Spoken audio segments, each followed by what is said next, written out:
श्री शिवाय नमस्तुभ्यम दोस्तों। 26 अगस्त 2024 के दिन यहां पर भाद्रपद महीने का सोमवार जन्माष्टमी तिथि रही है। दोस्तों, यह जो सोमवार है भाद्रपद महीने में पड़ने वाला सबसे बड़ा सोमवार अष्टमी तिथि है, क्योंकि यह भाद्रपद महीने में पड़ रहा है, जिसका बहुत ही बड़ा और विशेष महत्व होता है। और ऐसा दिन पूरे साल में सिर्फ एक ही बार आता है। और दोस्तों, आप सभी लोग जानते हो कि भाद्रपद महीने का सोमवार अष्टमी तिथि का अगर सबसे बड़ा कोई उपाय है तो वह एक दीपक वाला उपाय है।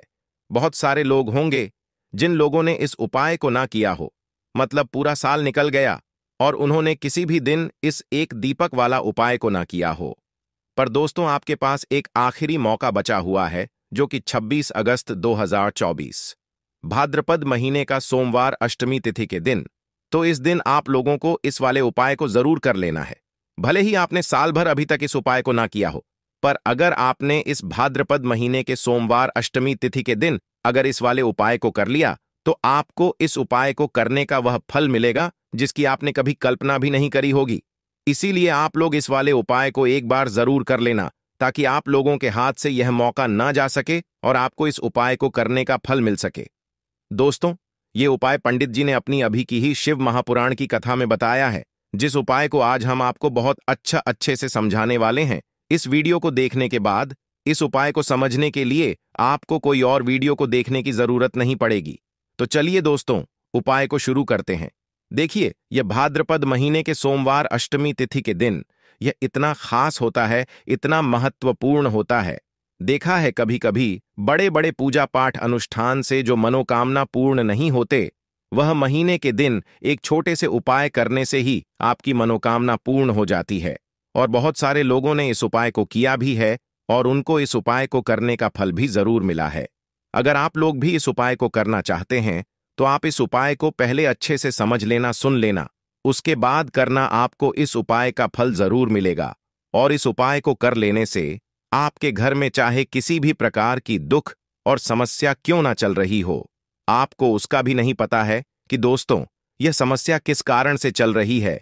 उसका कुछ भी कारण हो सकता है, जैसे कि दोष हो सकता है या किसी भी तरह का मंगल दोष भी हो सकता है। तो इस दिन आप लोगों को एक दीपक वाला उपाय कर लेना है। यह एक ऐसा उपाय है जिस उपाय को अगर किसी विशेष दिन पर किया जाए तो दोस्तों उस विशेष दिन का जो है वह तो हमें मिलता ही मिलता है, पर हमने उस दिन पर इस उपाय को किया है तो हमें उससे भी बड़ा फल मिलता है। और फल बहुत जल्दी मिलता है, क्योंकि आप इस उपाय को ही बड़े और विशेष दिन पर कर रहे हो। तो चलिए अब उपाय के बारे में बात करते हैं, लेकिन उससे पहले आप लोगों को यह जानना आवश्यक है कि आखिर यह उपाय किस समय करना है, किसको करना है और कैसे करना है। तो चलिए हम आगे आपको वीडियो में एक एक करके बता देते हैं। लेकिन उससे पहले अगर आप लोग हमारे चैनल पर नए हैं तो हमारे चैनल को सब्सक्राइब कर लेना और इस वीडियो को लाइक करके कमेंट बॉक्स में श्री शिवाय नमस्तुभयम ओम नमः शिवाय जरूर टाइप कर दें। तो दोस्तों, इस एक दीपक वाला उपाय को हमें इस भाद्रपद महीने का सोमवार अष्टमी तिथि के दिन कैसे करना है, किसको करना है, किस समय करना है और कहां पर करना है, यह सारे सवालों के जवाब आपको इस वीडियो में मिल जाएंगे। और जो यह वीडियो देखिएगा दोस्तों, उसको एक दीपक वाला उपाय जरूर करना चाहिए, क्योंकि इस दिन एक दीपक का भी बहुत ही बड़ा और विशेष महत्व होता है। और जब बात आ जाए एक दीपक की, तो यह सोने पे वाली बात हो जाती है और यह एक बहुत ही बड़ा उपाय हो जाता है।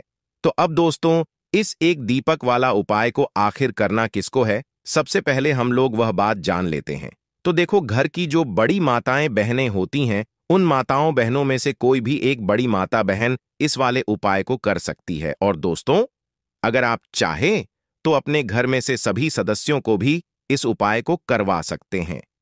अगर किसी व्यक्ति की खुद की कोई मनोकामना है, खुद की कोई दुख और परेशानी है जो कि अपने लिए ही करना चाहता है इस वाले उपाय को, तो वह खुद अपने लिए भी कर सकता है। बाकी अगर कोई घर में से ऐसा है जो कि अपने पूरे घर परिवार की सुख और शांति के लिए यह वाला उपाय करना चाहता है, तो दोस्तों वह भी कर सकता है। उसमें भी कोई दिक्कत वाली बात नहीं है। कहने का मतलब यह है कि इस उपाय को हर एक सदस्य भी कर सकता है और पूरे घर परिवार के सदस्य के लिए घर की बड़ी माताओं बहनों में से कोई एक माता बहन भी कर सकती है। माताएं बहनें अगर घर में उपस्थित ना हो या वह यह वाला उपाय ना कर पा रही हो, तो फिर घर का कोई सदस्य भी इस एक दीपक वाला उपाय को कर सकता है, चाहे फिर वह पुरुष ही क्यों ना हो। उसमें कोई भी दिक्कत वाली बात नहीं है एक दीपक वाला उपाय को। आखिर इस उपाय को हमें किस समय करना है? सुबह के समय करना है कि शाम के समय करना है? तो देखो, इस वाले उपाय को आप लोग सुबह के समय भी कर सकते हो और शाम के समय प्रदोष काल में भी कर सकते हो। अब अगर आप पूछो कि दोस्तों सबसे उत्तम समय कौन सा रहेगा इस एक दीपक वाला उपाय को करने का, तो हम आपसे बस यही कहेंगे कि आप सुबह के समय करेंगे तो ज्यादा बेहतर होगा। बाकी अगर प्रदोष काल शाम के समय भी करेंगे तो भी अच्छा होगा, उसमें कोई भी दिक्कत वाली बात नहीं है। तो अब दोस्तों, जो अगली सबसे बड़ी और महत्वपूर्ण बात आती है वह ये आती है कि सुबह अगर हम उपाय को करेंगे तो हमें कितने बजे से लेकर कितने बजे तक के बीच में करना है, और शाम के समय प्रदोष काल में करेंगे तो हमें कितने बजे से लेकर कितने बजे के बीच में करना है। तो सुबह जितनी जल्दी हो सके आप उपाय को करने की कोशिश करना। बाकी अगर किसी कारणवश लेट भी हो जाओ, थोड़ी देर भी हो जाए, तो 10 या 12 बजे तक भी आप उपाय कर लेना, पर 12 बजे से ज्यादा देरी ना हो, इस बात का ध्यान रखना। उसके बाद में दोस्तों, अगर शाम के समय प्रदोष काल की बात करें, प्रदोष काल का जो समय है होता है वह शाम के 6 बजे से शुरू हो जाता है। मतलब शाम के 600 बजे से लेकर 7 बजे के बीच का जो समय होता है यह समय काल का समय होता है। पर अभी जो मौसम चल रहा है, इस मौसम में जो है शाम बहुत देरी से होती है। तो आप इस उपाय को 7 या 8 बजे के बीच में भी कर सकते हो। मतलब शाम के 6 बजे से रात 8 बजे के बीच में आप कभी भी इस वाले उपाय को कर सकते हो, उसमें कोई भी दिक्कत वाली बात नहीं है। देखो, इस पूरे वीडियो में हम आपको मंत्र दो महा उपाय के बारे में बताएंगे, जो कि आप भाद्रपद में 26 अगस्त 2024 भाद्रपद महीने का सोमवार अष्टमी तिथि दिन करना है। देखो, सोमवार अष्टमी तिथि का दिन क्यों भगवान सूर्य को समर्पित होता है? सोमवार का दिन और सूर्य देव जो है वह तेज का प्रतीक माना जाता है। तो अगर जीवन में ऊर्जा है तो ही आपकी कार्य सिद्ध होंगे। समझ रहे हो ना? जैसे कि हम कहानी पर भी इंटरव्यू देने जाते हैं, तो अगर आपके चेहरे पर तेज होगा, आपकी बोलने में तेज होगा, तो सामने वाला आपको ले लगा। समझ रहे हो? इस प्रकार से अगर आपके जीवन में तेज होगा तो आप किसी से भी बात करेंगे ना, तो वह आपके मोहित हो जाएगा। इसीलिए सोमवार का दिन होता है, तो इसीलिए आप सोमवार के दिन भी यह उपाय कर सकते हैं, साथ ही साथ सोमवार के दिन भी उपाय कर सकते हैं। देखो, इस वीडियो के मध्य से जो 2 उपाय बताएंगे, पहले जो उपाय होगा मंत्र एक दीपक से करना है। बहुत ही प्यार उपाय है, हर घर में ही उपाय होना चाहिए, क्योंकि इतना गजब का उपाय, जो कि सबसे ज्यादा प्रभावशाली उपाय माना जाता है। और दूसरा जो उपाय होगा वह गुड़ से, चावल से और एक हरे मूंग के डैन से, तीनों चीज एक एक चीज लेनी है और आपके जीवन जो भी परपनियां है वह सब दूर हो जाएगी। देखिए, सबसे पहले उपाय के बारे में हम आपको बता देते हैं। देखो, पहले उपाय में आपको 2 लौंग के जोड़े लेना है। स्क्रीन पर आपको 2 लौंग के जोड़े दिखे रहे होंगे, फूल वाले होने चाहिए, खंडित नहीं होने चाहिए। साथ में लेना है लाल चंदन। अब देखो, घिसा हुआ लाल चंदन आप ले सकते हैं, पाउडर के फॉर्म में जो लाल चंदन आता है वह ले सकते हैं। देखो, लाल चंदन का प्रतीक है, जीवन के अंधकार को दूर करने का प्रतीक है लाल चंदन। अब लाल चंदन के साथ में आपको एक जल का पत्र लेना है। तांबे के पत्र के अंदर ही जल्द ये तीनों सामग्री लेकर के आपको जाना है भगवान शिवा के मंदिर में, और साथ में लेना है एक गोल बाटी का दीपक। गोल बाटी का दीपक जो होगा वह घी वाला ही दीपक होना चाहिए। अब आपको क्या करना है? भगवान शिवा के मंदिर में जाना। इस उपाय को यहां पर समझना, जैसे ही मंदिर में प्रवेश करेंगे तो मंदिर की जो चौखट है, चौखट के सीधे तरफ आपको गोल बाती का ये जो दीपक है इसे प्रज्वलित कर देना है। समझ रहे हो? जैसे ही मंदिर में एंटर करेंगे वैसे ही चौखट पर आपको यह गोल भाटी का दीपक, सीधे तरफ आपका जो सीधा तरफ होगा ना, सीधा हाथ सीधे हाथ तरफ आपको चौखट पर यह दीपक आपको प्रचलित कर देना है। आगे आपको बात समझ में? अब उसके बाद आप दीपक जैसे प्रचलित करेंगे, आपकी जो भी इच्छा है वो आपको बोलना है। देखो, दीपक आप आटे का भी ले और माटी का भी ले सकते हैं। आर्टिकल ले रहे हैं तो बिना नमक का आटा मरना और उसका दीपक बनाना। जैसे ही मंदिर में आप प्रवेश करेंगे, श्री शिवाय नमस्ते भगवान शिवा के शिवलिंग पर अर्पित करना है। देखो, बहुत ध्यान से समझने का प्रयास कर रहा हूं। आधा लौटा जल ही अर्पित करना, पूरा लौटा जल अर्पित नहीं करना है। आधा लौटा जल आपने अर्पित कर दिया। अब आपके पास से 2 लौंग, ये 2 लौंग आपका नाम बोलना है, आपकी गोत्र बोलनी है और आपके घर में परेशानियां हैं या आपके जीवन में जो भी परेशानियां हैं वह आपको बोलना है। और यह 2 लंग जो है वह आपको रखना है। महादेव के शिवलिंग के ऊपर आपको चढ़ा देना है और उसका 2 लौंग जैसे ही चढ़ाओ गाना वैसे ही अपने हाथ भी रखना, अपना सीधा हाथ रखना और आपकी परेशानियां हो वापस से बोलना और महादेव से प्रार्थना करना कि मेरी यह जो परेशानियां हैं यह दूर हो जाए। देखो, परेशानियां हमने आपको बताई हैं, धन संबंधी भी हो, शक्ति है घर में क्लेश भी हो सकता है, पढ़ाई लिखाई में मान नहीं लगता बच्चों का तो वह भी परेशानी हो, शक्ति है घर में आर्थिक समस्या है तो वह भी परेशानी हो, शक्ति है व्यापार ढंग से नहीं चल रहा है, रोग की स्थिति बनी हुई है तो वह भी परेशानी हो सकती है। तो ये परेशानियां हमारी दूर हो ऐसी आपको कामना करना है। और उसका जो 2 लौंग भगवान के शिवलिंग पर आपने अर्पित करी थी वह लौंग आपको उठा लेना है। समझ में ये रही है, वह लौंग वापस से उठाना है और जो आधा लौटा जल आपका हुआ है ना, उन आधे लौट जल के अंदर आपको ये दोनों लौंग डाल देनी है। और साथ में जो लाल चंद्र आप लेकर के आए थे ना, वह लाल चंदन भी आपको इसके अंदर जल के पत्र के अंदर आधा लोटा जल बचा हुआ है, इस आधे लौट जल के अंदर ये आपको लाल चंदन डाल देनी है। यानी कि तांबे के पत्र के अंदर आधा लौटा चल रह गया, उसके अंदर 2 लोगों आपने दी जो कि भगवान शिवा को चढ़ाने के बाद आपने उठाई थी और उसके बाद उसके अंदर आपने लाल चंदन डाल दिया। अब इस आधे लूट जल को आपको ले जाना है, भगवान शिवा के मंदिर से बाहर निकालना और बेलपत्र का पेड़ जहां कहानी भी हो वहां पर आपको जाना है। देखो, घर में है तो घर पर जाइए, अगर मंदिर में बाहर की साइड है बिलो वृक्ष का पेड़ तो वहां पर चल जाइए और उसके बाद आपका मुख होगा वह उत्तर दिशा की तरफ होना चाहिए। और उसके अगर आपका नाम और गोत्र वापस से बोलना और जो आपने परेशानी बोली थी कि मेरी यह परेशानी है महादेव यह दूर कर दो, वही परेशानी जो भगवान शिवा के मंदिर में बोली थी ना, वही परेशानी आपको अब वापस से बोलनी है वृक्ष की जड़ के वहां पर।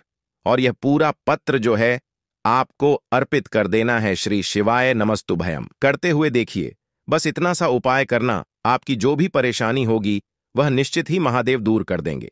देखो, अब हम बात करते हैं दूसरों की। यह भी आपको 26 अगस्त 2024 भाद्रपद महीने का सोमवार अष्टमी तिथि दिन करना है। देखो, यह उपाय बहुत ज्यादा खास है। यह उपाय इसलिए खास है क्योंकि इस उपाय में एक तो तेज की वृद्धि होगी, तेज की वृद्धि यानी कि जीवन से अंधकार दूर होता है। देखिए, इसमें आपको एक गुड़ का टुकड़ा चाहिए। गुड़ का टुकड़ा जो है वह तीज की वृद्धि करता है, आपके जीवन से अंधकार को दूर करता है। पहली चीज। दूसरी चीज है चावल, एक चावल का दाना। ये चावल का दाना आपके जीवन में शांति लेकर के आता है, आपके जीवन में धन संबंधित परेशानियों को दूर करता है। तीसरी चीज होगी हर मूंग का दाना, हमेशा बुध ग्रह को प्रश्न करने के लिए होता है। और बुध ग्रह अगर हम जैसे कि हरे मूंग का उपाय करते हैं तो बुध ग्रह मजबूत होता है, तो बुद्धि ज्ञान विवेक की प्राप्त होती है। तो हर मूंगा आपको लेना है। यह 3 सामग्री, एक एक टुकड़ा लेना, एक टुकड़ा गुड्डा ले लेना, एक चावल का लेना दाना और एक हर मूंग का ले लेना। सबूत दाना होना चाहिए था, खंडित नहीं होना चाहिए। और साथ में आपको लेना है तांबे के पत्र के अंदर चल। अब देखो, घर से ही आपको एक कम करना है। आप क्या करना, भगवान शिवा के मंदिर में जाना है, तांबे के पत्र के अंदर गुड़ डालना, गुड़ को पूरा मिला देना, उसमें जल में उसके अंदर एक चावल का दाना डालना, एक हर मूंग का दाना डालना। अब इस उपाय को समझना, यह उपाय आपके जीवन की सारी परेशानियां को दूर के लिए है। देखो, विशेष मनोकामना तीनों चीज से ही परिपूर्ण हो जाती है। यदि आपके जीवन में तेज होगा तो सब आपसे बात करेंगे, आपसे वार्तालाप करेंगे और आपका जो मान सम्मान है वह बढ़ता है। ठीक चावल जो होगा वह धन वृद्धि करता है, मां की शांति के लिए है। और हर मूंग जो है वह बुद्धि ज्ञान विवेक के लिए है। अब यह जो एक लौटा जल है यह आपको भगवान शिवा के शिवलिंग पर श्री शिवय नमोस्तुपियों का जप हुए तुम रुक के ईश्वर महादेव का स्मरण करते हुए देखो, तुम केशवर और महादेव का स्मरण करोगे ना, यह जो उपाय है बहुत ज्यादा प्रभावशाली हो जाता है। मेरे को ईश्वर महादेव का स्मरण करना और यह पूरा जल अर्पित कर देना। यकीन मानिए, उपाय करने से आपके जीवन में जो भी अशांति है वह सब दूर हो जाएगी। तो देखो, आज के इस वीडियो में हमने आपको 2 उपाय बताए हैं। दोनों में से जो उपाय आपको लगता है आप कर सकते हैं, ठीक उसी तरह श्री कृष्ण जन्माष्टमी के दिन भी कुछ ऐसे वस्तु हैं जिसे घर में लाकर के रखा जाता है घर में लाकर के खाए जाते हैं, घर मिलाकर के भगवान श्री कृष्ण को चढ़ाए जाते हैं। तो आज मैं आप लोगों को 5 ऐसे वस्तु के बारे में बताऊंगा जिससे श्री कृष्ण जन्माष्टमी के दिन कोई भी व्यक्ति ध्यान से श्री कृष्ण जन्माष्टमी के दिन कोई भी व्यक्ति इसे लाकर के भगवान श्री कृष्ण को समर्पित करते हैं तो ऐसे व्यक्ति के साथ जन्मा की दरिद्रता, ऐसे व्यक्ति की कैसा भी परेशानी चलो, बुरा समय चलो, सारे को सारे परेशानी को भगवान श्री कृष्ण स्वयं हर लेते हैं। आप भी अगर भगवान श्री कृष्ण को मानते हैं, भगवान श्री कृष्ण के प्रति आपकी आस्था है, तो कमेंट बॉक्स में जय श्री कृष्ण सदा सहाय जरूर लिखना। और हाँ, वीडियो में आगे बढ़ने से पहले अभी तक आपने हमारे वीडियो को लाइक नहीं किया है तो लाइक कर देना और इस वीडियो को फायदे के लिए पूरा ध्यान से देखना, ध्यान से सुनना कि जो जानकारी बताऊंगा जानकारी समझ में नहीं आते, बाद में चल करके आपको समझ में नहीं आएंगे, तो इस जानकारी को किसी पेन कॉपी में के लिख लेना, बाद में चल करके यह जानकारी आपको आगे काम आएंगे। तो श्री कृष्ण जन्माष्टमी के दिन कौन सी ऐसी चीज है जिसे हमें घर में ला करके रखना चाहिए जिससे भगवान श्री कृष्ण की कृपा हासिल हो। भगवान श्री कृष्ण को संसार के धन का धनपति कहा जाता है। जी हां मित्रों, जो धन देने का अधिकार केवल लक्ष्मी माता को है, परंतु किसके भाग्य में किसे कितना धन देना है यह अधिकार भगवान श्री विष्णु जी को है और विष्णु जी ही भगवान श्री कृष्ण के स्वरूप है। भगवान श्री कृष्ण आज भी अवस्था में आपने देखा होगा, प्यूरी में भगवान श्री कृष्ण के हृदय रखे गए हैं। जो जगन्नाथ पुरी है उसमें भगवान श्री कृष्ण के हृदय रखे गए हैं। भगवान श्री कृष्ण आज भी जागृत अवस्था में है, जागृत रूप में है। और आपने देखा होगा वृंदावन में जो नंदन वन है वहां पर भगवान श्री कृष्ण आज भी रास रचाते हैं। तो इस वीडियो को ध्यान से देखिए। जन्माष्टमी के दिन यह चीज आप जो अपने घर में जरूर लाइए, बिल्कुल ही आपके घर भी धन दौलत से परिपूर्ण बनेंगे। आपके जीवन में चली परेशानी को इस चीज को लाने के बाद समाप्त हो जाएंगे। इस चीज का अपना महत्व है। इस चीज को लाने से पहले सर्वप्रथम आपको अपने घर को सादे साफ पानी से धो लेना है। फिर आपको अपने घर को एक बार गंगा जल से पूरी तरीके से छींटे मार देना है, अपने घर को पवित्र करना है। फिर इस वस्तु को आपको लाकर के भगवान श्री कृष्ण को समर्पित करना है। तो आपको लाना क्या है? पहला वस्तु है मित्रों, वह है शहद। जी हां, जो शहद है यह भगवान श्री कृष्ण को अत्यंत प्रिय है। ध्यान से सुनिए,